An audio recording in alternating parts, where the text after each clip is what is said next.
Hi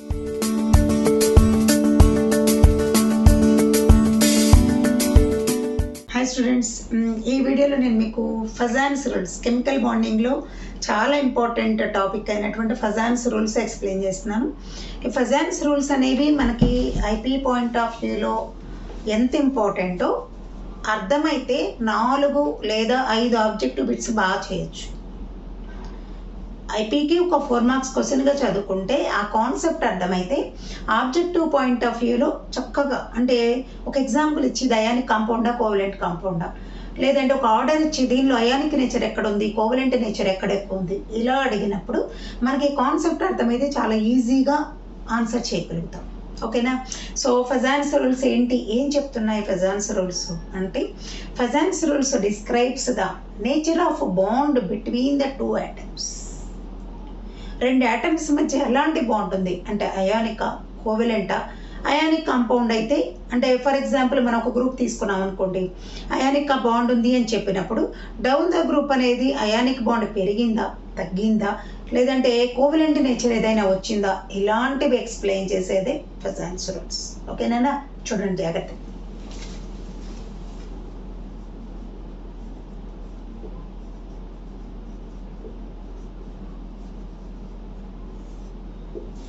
so ఇక్కడ first ఏం చెప్తున్నాము, it describes the nature of bond between the 2 atoms.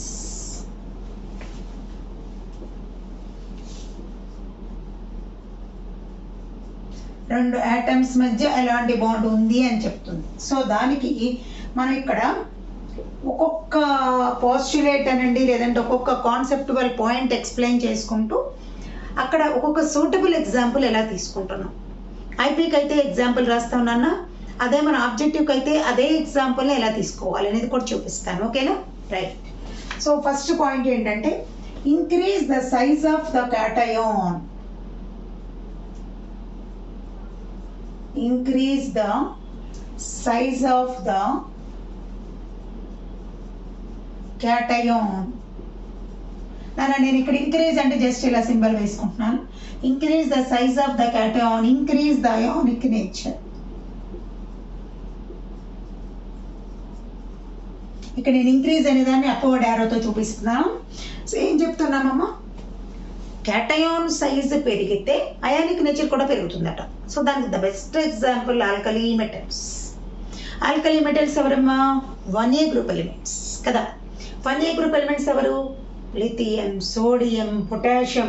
Hydrogen 1Aలో ఉంది, but ఒక కాంట్రవర్సీ ఉంది కదా, 1Aనా 7th ఏనా అనేది. అందుకని హైడ్రోజన్ పక్కన పెట్టేసి లిథియం దగ్గర నుంచి చెప్తున్నాను. Lithium, sodium, potassium, rubidium, caesium ఇంతవరకు తీసుకున్నాను. ఫ్రాన్షియం రేడియో యాక్టివ్ ఎలిమెంట్, ఎక్కువ కెమికల్ ప్రాపర్టీస్ ఉండవు కాబట్టి లిథియం టు సీజియం తీసుకుందాం. సో డౌన్ ద గ్రూప్ వచ్చేప్పటికి సైజ్ పెరుగుతుందని మనకు తెలిసినానా. ఆల్కలీ మెటల్స్ అని ఎందుకు అంటున్నాం, మనం ఏమి ఎగ్జాంపుల్లో ఆల్కలీ అంటే ఏంటనేది ఇక్కడ ఎక్స్ప్లెయిన్ చెయ్యం, బట్ మనకు తెలిసి ఉండాలి ఆల్కలీ అని ఎందుకు అంటున్నాం. ఈ 1A గ్రూప్ మెటల్ లేదా మెటల్ ఆక్సైడ్స్ని వాటర్లో డైల్యూట్ చేసినప్పుడు, వాటర్తో రియాక్ట్ అయినప్పుడు దే ఫార్మ్స్ ద ఆల్కలీ లేదా బేస్. ఇప్పుడు సపోజ్ Na2O లేదా Na + H2O, NaOH. సో బేస్ని ఫామ్ చేసే ఎబిలిటీ ఉంది కాబట్టి వాటిని ఆల్కలీ మెటల్స్. ఓకేనా? సో ఇక్కడ మన ఎగ్జాంపుల్ ఏం తీసుకుంటున్నానన్నా, ఎగ్జాంపుల్ మీరు ఒకవేళ ఆల్కలీ మెటల్స్ అని రాసి ఎగ్జాంపుల్ చూపించవచ్చు. నేను ఇది రాయలేనండి అనుకున్నప్పుడు డైరెక్ట్ ఎగ్జాంపుల్కి వెళదాం. Li plus is less than Na plus less than potassium, rubidium, caesium. ఇవి నాన్న ఐపీకి ఒక 4 మార్క్స్ ఆన్సర్ రాయాలి అనుకున్నప్పుడు ఇది సరిపోద్ది ఎగ్జాంపుల్. లేదండి నేను ఎలాగో కాన్సెప్ట్ వింటున్నాను నేర్చుకుంటున్నాను కాబట్టి ఒకవేళ ఈ పాయింట్లో ఏదైనా ఆబ్జెక్టివ్ ఇస్తే ఎలా నేర్చుకోవాలి, ఎలా ఐడెంటిఫై చేయాలి కావాలనుకున్న వాళ్ళు కింద ఎగ్జాంపుల్ రాసుకుంటాం. లేదంటే నేను పైన ఎగ్జాంపుల్ సరిపోద్దు అంటే పైదే చూసుకుందాం. సో నేను ఒక్కసారి దీనిలో ఆబ్జెక్టివ్ ఎలా ఉంటుందో కూడా చూపిస్తాను. ఇవే ఎలిమెంట్స్ తీసుకొని కాంపౌండ్స్ రాస్తున్నాను. LiCl, NaCl, KCl, RbCl, CsCl. ఇక్కడ నేను యానయాన్ సేమ్ తీసుకున్నాను చూడండి, క్యాటయాన్ మాత్రం మార్చాను. సో ఇప్పుడు ఇక్కడ ఆబ్జెక్టివ్ ఏంటి, దీనిలో ఇచ్చిన కాంపౌండ్స్లో మనం రాసుకున్న కాంపౌండ్స్లో దేనికి అయానిక్ నేచర్ ఎక్కువ ఉంటుంది అకార్డింగ్ టు దిస్ పాస్టులేట్. ఇది కదా order, LiCl is less than CsClకి ఎక్కువ ఉండాలి. అంటే CsCl is the more ionic compound. More ionic అంటే లీస్ట్ కోవెలెంట్. అప్పుడు ఇక్కడ తక్కువ అయానిక్ లెస్ అయానిక్ అంటే ఇదని చెప్తాం, మోర్ కోవెలెంట్ అంటే ఇదని చెప్తాం. ఇవి ఆబ్జెక్టివ్ బిట్స్ అమ్మ, ఈజీయే. ఇప్పుడు నేను ఐపీకి నేర్చుకుంటున్నాను కదా, ఆబ్జెక్టివ్ ఎందుకు మధ్యలో అనుకోకండి. ఎందుకంటే కొన్ని ఎంసెట్ రాసేటప్పుడు మనకి తెలిసినవి చాలా ఉంటాయి, అట్లీస్ట్ ఒక మినిమం బిలో ఒక 10 బిట్స్ వరకు ఉంటాయి. బట్ మనం అంత కాన్సన్ట్రేట్ చెయ్యం, అబ్బో ఎంసెట్ అంటే చాలా కష్టం కదా ఏం చదువుతాలి అనుకుంటా, అలా కాదు. సో ఇప్పుడు ఇవి నేర్చుకుంటే వస్తే ఐడెంటిఫై చేసి పెడతాము, లేదనుకోండి నష్టమే ఉండదు కదా, ఓకేనా. సో ఇప్పుడు మీరు ఐపీకి రాసేటప్పుడు కూడా ఈ ఎగ్జాంపుల్ అయినా రాయొచ్చు, ఇదైనా రాయొచ్చు, okay. So it is the first point అయినా. సో ఇక్కడ మోర్ ఆబ్జెక్టివ్ ఏంటి, మోర్ అయానిక్ అంటే ఇది, లీస్ట్ అయానిక్ అంటే ఇది, లీస్ట్ కోవెలెంట్ అంటే ఇది, మోర్ కోవెలెంట్ అంటే ఇది. అంటే వెళ్ళే కొద్దీ అయానిక్ నేచర్ పెరుగుతుంది అన్నాం కాబట్టి. So that is the first postulate ma'am. Second one, decrease the size of anion. Decrease the size of anion. Increase the ionic nature. నన్ను ఇక్కడ మనం ఏదైనా రాయొచ్చు, ఇంక్రీజ్ ద అయానిక్ నేచర్ అనొచ్చు, డిక్రీజ్ ద కోవెలెంట్ అనొచ్చు. నేను ఫస్టే చెప్పాను ఏ రకమైన బాండ్ ఉంది, ఏ టైప్ ఆఫ్ బాండ్ ఉంది, అయానికా కోవెలెంటా అని డిస్క్రైబ్ చేస్తుంది అని చెప్తున్నాం. సో నువ్వు ఏదైనా రాయొచ్చు, అయానిక్ నేచర్ పెరుగుతుందండి అని చెప్పచ్చు, లేదా కోవెలెంట్ నేచర్ తగ్గుతుందండి అని కూడా చెప్పచ్చు. సో దానికి ఎగ్జాంపుల్ ఏం తీసుకుందాం, కాల్షియం హ్యాలైడ్స్.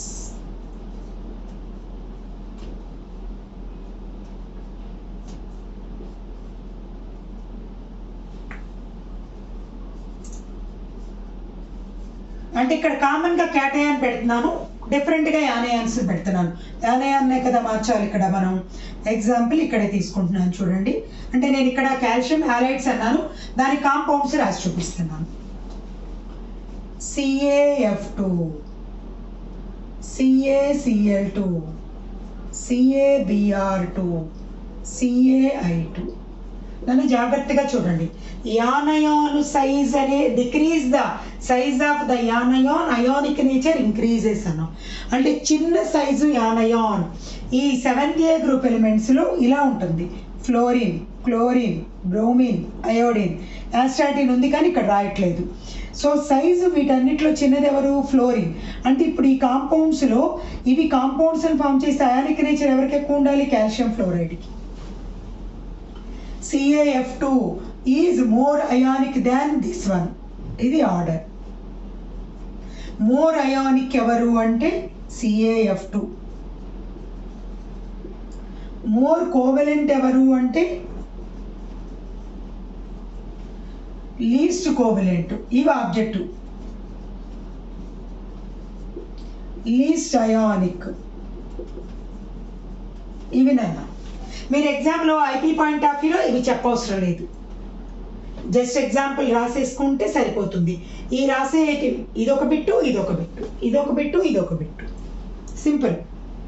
ఇలా కాన్సెప్ట్ నేర్చుకుంటున్నాం కాబట్టి ఒక్కసారి జస్ట్ చెక్ చేసుకుంటున్నాం కదా, రైట్. సో యానయాన్ సైజ్ ఎక్కడ తక్కువ ఉంటే that is the more ionic. Next అమ్మా, increase the charge on cation. Increase the charge on cation. Decrease the ionic nature. నన్ను ఇక్కడ అయానిక్ నేచర్ తగ్గిందంటే ఇంక్రీజ్ ద కోవెలెంట్ నేచర్ కదా. అయానిక్ నేచర్ తక్కువ ఉందంటే కోవెలెంట్ నేచర్ ఎక్కువ ఉంది అని అర్థం, అంతే కదా. సో ఇక్కడ ఎగ్జాంపుల్ ఏం తీసుకుందామంటే 2 different example. Example, sodium chloride is more ionic than AlCl3, aluminium chloride. ఎలా చెప్తున్నామండి? ఇక్కడ క్యాటయాన్స్ అంటే సోడియం, ఇక్కడ క్యాటయాన్ అల్యూమినియం. సోడియం 1A గ్రూప్లో ఉందమ్మా, ఒక ఎలక్ట్రాన్స్ మాత్రమే డొనేట్ చేయడానికి రెడీగా ఉంటుంది, లేదా ఒక ఎలక్ట్రాన్ని అక్కడ బాండింగ్లో తీసుకెళ్తుంది, ఒక ఎలక్ట్రాన్ని ఇస్తుంది కాబట్టి ప్లస్ ఛార్జ్ ఉంటుంది 1A గ్రూప్ ఎలిమెంట్స్ అన్నిటికి కూడా. Na+. అల్యూమినా ఎక్కడుంది నాన్న? 3A గ్రూప్లో ఉంది. వ్యాలెన్సీలో నా 3 ఎలక్ట్రాన్స్ని 3 క్లోరిన్స్కి ఇచ్చింది, Al+3. ఓకే, సో ఎక్కడ ఛార్జ్ ఎక్కువ ఉంటే increase the charge on cation, decrease the ionic nature. అంటే ఇప్పుడు అర్థం ఏంటన్నా, తక్కువ ఛార్జ్ ఉంటే మోర్ అయానిక్. అంటే ఇప్పుడు ఈ compound NaCl is more ionic అన్నాను దాన్ AlCl3. అంటే ఇప్పుడు AlCl3 ఏమవుతుందన్నా? మోర్ కోవలెంట్ అవుతుంది. ఇది ఆబ్జెక్టివ్. నేను ఐపీ ఆబ్జెక్టివ్ రెండు కలిపి కాన్సెప్ట్ చెప్తున్నాను కాబట్టి లాస్ట్లో ఒకసారి మళ్ళీ ఐపీ పాయింట్ ఆఫ్ వ్యూలో ఎలా రాస్తే కరెక్ట్గా ఉంటుంది అనేది మళ్ళీ ఒకసారి చెప్తాను. సో ఇక్కడ తక్కువ ఛార్జ్ ఉండేదానికి ఎక్కువ అయానిక్ నేచర్ ఉంటుంది, ఎక్కువ ఛార్జ్ ఉండేదానికి తక్కువ అయానిక్ అంటే ఎక్కువ కోవలెంట్ నేచర్ ఉంటుంది. So it is the best example. And last one, very very important, inert gases. Inert gas compounds are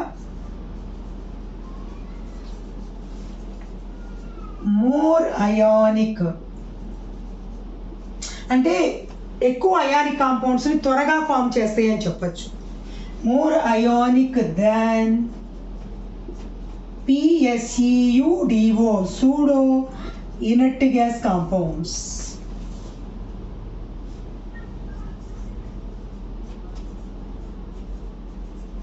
నేను ఇక్కడ సూడో ఇనర్ట్ గ్యాస్ కాంపౌండ్స్ అని చెప్పే ముందు ఒక్కసారి మళ్ళీ చెప్తున్నాను స్టూడెంట్స్, ఈ వీడియోస్ మీకు హెల్ప్ అవుతున్నాయి. చాలామందికి తెలియదు, మీకు తెలుసు. మనం విడిగా ఇవన్నీ చెప్పించుకోవాలంటే ఎంత కష్టం అనేది మీకు తెలుసు. కాబట్టి ఇలాంటి ఒక అవకాశం మీకు ఉంది అని తెలిసినప్పుడు అది ఎక్కువ మందికి షేర్ చేయండి. ఎక్కువ మందికి యూజ్ అయితే, ఎక్కువ మంది చూస్తున్నారు, ఎక్కువ మందికి నేను చెప్పేది ఉపయోగం ఉంది అని అనిపించినప్పుడు నేను ఎక్కువ ఆబ్జెక్టివ్ ఫర్దర్గా వచ్చేటువంటి డేస్లో ఎక్కువ ఆబ్జెక్టివ్ వీడియోస్ చేస్తాను. మీకు చాలా చాలా హెల్ప్ అయ్యేవి. కాబట్టి నా వీడియోస్ మీకు నచ్చితే లైక్ చేయండి, షేర్ చేయండి, సబ్స్క్రైబ్ చేసుకోండి, సబ్స్క్రైబ్ చేయించండి. ఓకేనా? Right. So inert gas compounds అంటే నేను ఇక్కడ ఎగ్జాంపుల్ ఏం తీసుకుంటున్నానంటే, జాగ్రత్తగా చూడండి, కాల్షియం క్లోరైడ్ తీసుకున్నాను, CaCl2. ఇది ఇనర్ట్ గ్యాస్ కాంపౌండ్ అంటున్నాను.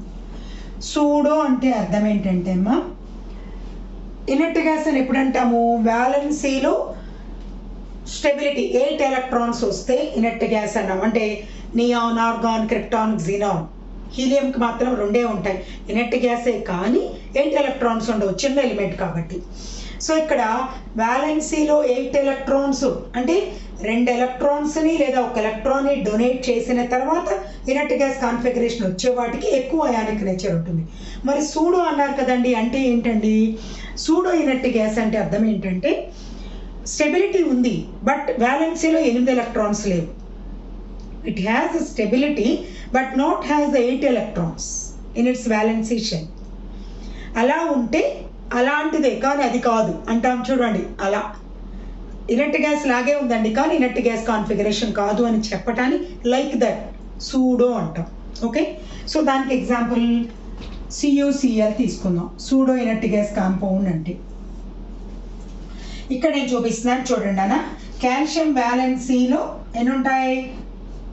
1s2 20 కదా, 2s2 2p6 3s2.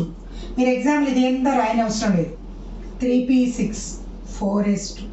ఈ 2 ఎలక్ట్రాన్స్ని ఈ 2 క్లోరిన్స్కి ఇచ్చేసింది. అంటే ఇప్పుడు CaCl2 ఫామ్ చేస్తున్నప్పుడు ఈ 4s 0 అయిపోయింది. ఎప్పుడన్నా ఈ 2 ఇచ్చేస్తే +2గా ఉన్నప్పుడు, Ca +2గా ఉన్నప్పుడు ఇది కాన్ఫిగరేషన్. అప్పుడు వ్యాలెన్సీ ఇదే కదా, ఎన్ని ఉన్నాయి? 8 ఎలక్ట్రాన్స్ ఉన్నాయి. అంటే ఆర్గాన్ కాన్ఫిగరేషన్ వచ్చేసింది.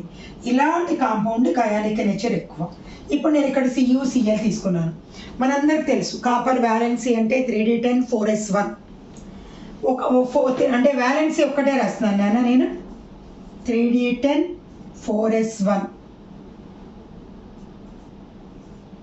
ఈ ఒక్క ఎలక్ట్రాన్ ఇచ్చేసింది అనుకోండి, కాపర్ క్లోరిన్కి ఇక్కడికి ఇచ్చింది అనుకోండి, అప్పుడు ఏమవుతుంది 10 ఉన్నాయి. ఇది నోబెల్ గ్యాస్ కాన్ఫిగరేషనా? కాదు. బట్ స్టెబిలిటీయా? అవును. అంటే అలా ఉండటాన్ని సూడో అంటున్నాం. అంటే ఇప్పుడు మనకి ఇక్కడ ఆబ్జెక్టివ్ పాయింట్ ఆఫ్ వ్యూలో చెప్పాలంటే Na ఇక్కడ కాల్షియం క్లోరైడ్, క్యూపెస్ క్లోరైడ్, CuCl ఈ రెండింటిలో అయానిక్ నేచర్ ఎవరికి ఎక్కువ ఉంది అంటే CaCl2కి. కోవలెంట్ నేచర్ ఎవరికి ఎక్కువ ఉందంటే CuClకి ఉందని చెప్పాలి. నన్ను ఒక్కసారి రెండు కలిపి మిక్స్ చేస్తూ ఆబ్జెక్టివ్ అండ్ ఐపీ కలుపుకుంటూ చెప్పాను కాన్సెప్ట్ మొత్తం. ఒకవేళ నేను ఐపీ పాయింట్ ఆఫ్ వ్యూలో మాత్రమే రాయాలనుకుంటున్నానండి, నాకు ఇదంతా వద్దు అనుకునే స్టూడెంట్, నువ్వు ఎలా రాయాలి అంటే ఆబ్జెక్టివ్ కావాల్సిన వాళ్ళు 8 ఆబ్జెక్టివ్ బిట్స్ ఉన్నాయి దీనిలో, నేర్చుకుంటే తప్పేం లేదుగా. ఐపీకి ఎలా రాయాలి చూద్దాం. ఫస్ట్ ఈ పాయింట్ రాయాలి, describes the nature of bond between the 2 atoms. Second, increase the size of cation, increase the ionic nature అనేసి ఈ రెండిట్లో ఒక ఎగ్జాంపుల్ రాయి. నువ్వు ఇదైనా తీసుకో, ఇదైనా తీసుకో, both are right. Second, decrease the size of ion, increase the ionic nature అనేసి చక్కగా ఎగ్జాంపుల్ ఇచ్చేసి, increase the charge on cation, decrease the ionic nature అని చెప్పేసి సోడియం క్లోరైడ్ పైన Naకి 1 ప్లస్ ఉంది, అల్యూమినాకి +3 ఉంది కాబట్టి సో నువ్వు ఎగ్జామ్లో రాసినప్పుడు దీన్ని మెన్షన్ చేయొచ్చు.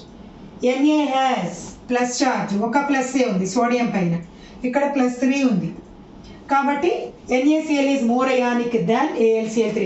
నువ్వు మోర్ కోవలెంట్ అని చెప్పకపోయినా పర్లేదు నాన్న. ఇక్కడ ఐపీ పాయింట్ ఆఫ్ వ్యూలో inert gas compounds are more ionic than pseudo inert gas compounds అని example CaCl2 is more ionic than CuCl. నువ్వు రాయగలిగితే రాయి, లేదంటే ఎక్స్ప్లెనేషన్ ఈ కాన్ఫిగరేషన్ రాయకపోయినా వచ్చే నష్టమేం లేదు. బట్ ఈ కాన్సెప్ట్ అర్థమైతే ఆబ్జెక్టివ్ చేసుకోవడం చాలా ఈజీ అవుతుంది. ఓకేనా? సో మళ్ళీ చెప్తున్నాను, వీడియోస్ నచ్చితే లైక్ చేయండి, షేర్ చేయండి, సబ్స్క్రైబ్ చేసుకోండి. Okay, thank you.